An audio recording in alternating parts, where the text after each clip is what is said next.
Bonjour à tous et bienvenue dans cette nouvelle vidéo. C'est après avoir monté le télégraphe, comme vous avez pu le voir sur la vidéo précédente, que nous nous sommes élancés en direction des pentes du col du Galibier.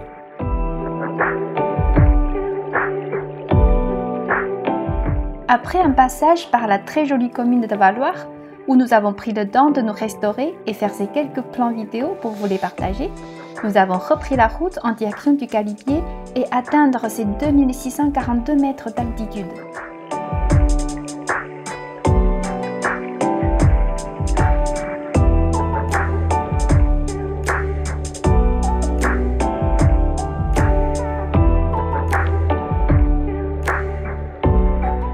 C'est pas moins de 1200 mètres de dénivelé sur 17,7 km qui nous attendent. Après Valloire, nous passerons la bonne nuit, mais il ne sera pas l'heure de dormir. Nous poursuivrons sur les portions les plus faciles jusqu'à la borne indiquant 8 km du sommet. Puis nous attaquerons alors les pentes les plus difficiles pour atteindre le final de cette ascension.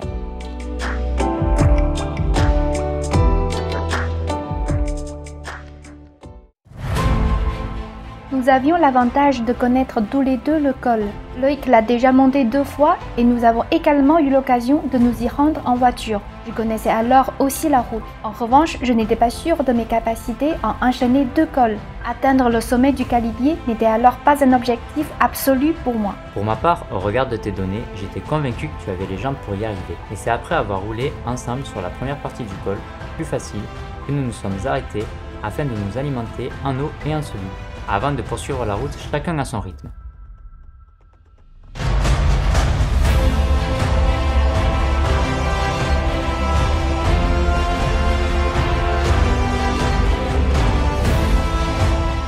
On a pu discuter des 8 km restants et revoir les points importants afin de voir à quel endroit je pouvais m'accorder des pauses.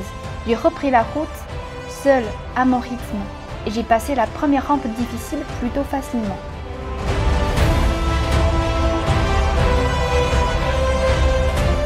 J'ai pu observer à plusieurs reprises où tu en étais. La vue est souvent dégagée sur ce col, et c'était sympa de voir ta progression au loin. J'avais hâte d'arriver en haut pour te rejoindre.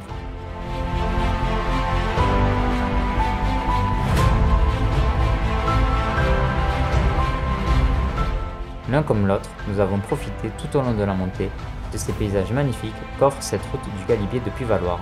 C'est pour moi le plus beau col que j'ai eu l'occasion de gravir. Je trouve aussi que les paysages sont magnifiques.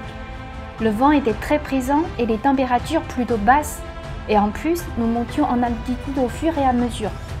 Heureusement, le soleil était lui aussi de la fête. Je sentais la chaleur sous ma veste, ma respiration s'accordait au battement de mon cœur, et j'avançais un pas après l'autre. J'ai accepté la douleur, la fatigue, le froid et le chaud, en prenant du plaisir d'être là. Après le passage devant les granges du Galibier et la fromagerie qui propose le fameux Beaufort, nous passons devant la stèle érigée en 2011 en l'honneur de Marco Pantani, à l'endroit même où ce dernier a attaqué lors de la 15e étape du Tour de France 98. Il s'agit du reflet du pirate sur une vitre qui est positionné devant un vélo en métal, et si on a le bon angle, on voit alors Pantani sur son vélo. Après l'ascension, nous avons essayé de reproduire cet effet pour votre plus grand plaisir. En parlant de cet endroit, je me suis permise de me reposer devant la ferme. Il ne restait que 4 km.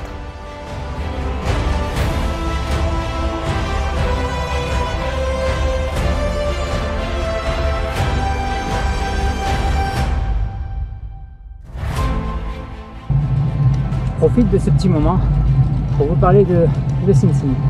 Elle a débuté le vélo il y a vraiment pas très longtemps et aujourd'hui elle se retrouve à faire un enchaînement de cols télégraphe Galibier. Elle a fait il y a peu de temps, la semaine dernière, l'Alpe d'Huez. Elle démontre un état d'esprit, un caractère vraiment surprenant et je suis assez admiratif. Dites ce que vous en pensez dans les commentaires. N'hésitez pas à encourager avec des pouces bleus.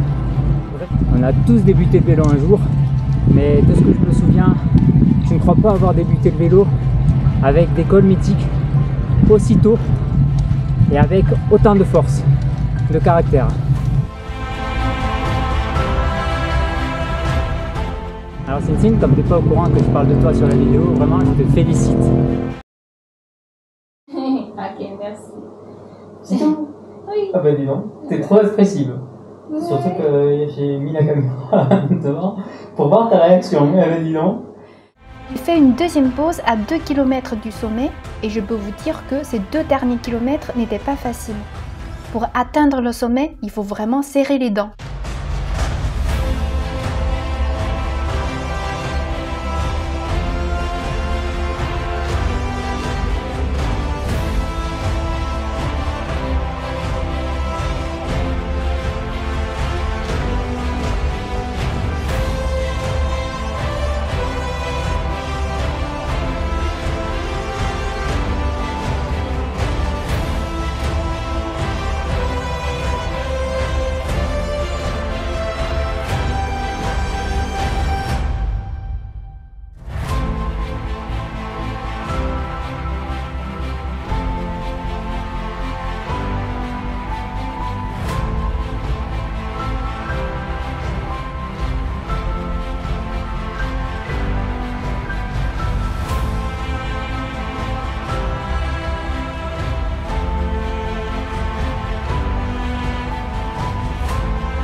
En arrivant au sommet, j'ai pris le temps de faire quelques plans pour le montage de cette vidéo. J'ai ensuite entamé la descente après avoir mis un coupe-vent. J'ai alors retrouvé Cynthine qui était déjà sur le dernier kilomètre. Quand Loïc est revenu vers moi, j'étais en pleine souffrance. J'ai profité de me reposer encore une fois pour arriver jusqu'à la fin. Au final, je n'aurais fait que 4 pauses sur l'ensemble de l'ascension.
Je suis très satisfaite de moi, j'ai douté d'y arriver, mais je l'ai fait.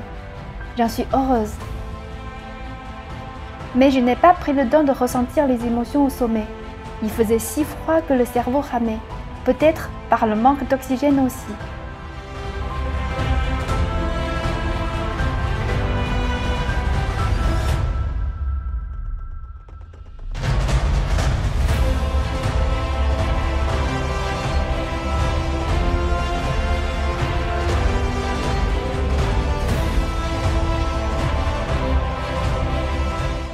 On voit nos sourires frigorifiés sur les photos et je ne vous raconte pas à quel point la descente a été froide, malgré mon coupe-vent supplémentaire. Mais c'est les mains bien au chaud que nous vous laissons profiter des quelques images de la descente, avant de vous faire découvrir le concours des sculptures sur paille et foin organisé à Valloires.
2023 a lieu chaque année depuis 12 ans. Il réunit des artistes du monde entier qui créent des œuvres éphémères à partir de matériaux naturels. Le concours de cette année a lieu du 27 juin au 2 juillet 2023.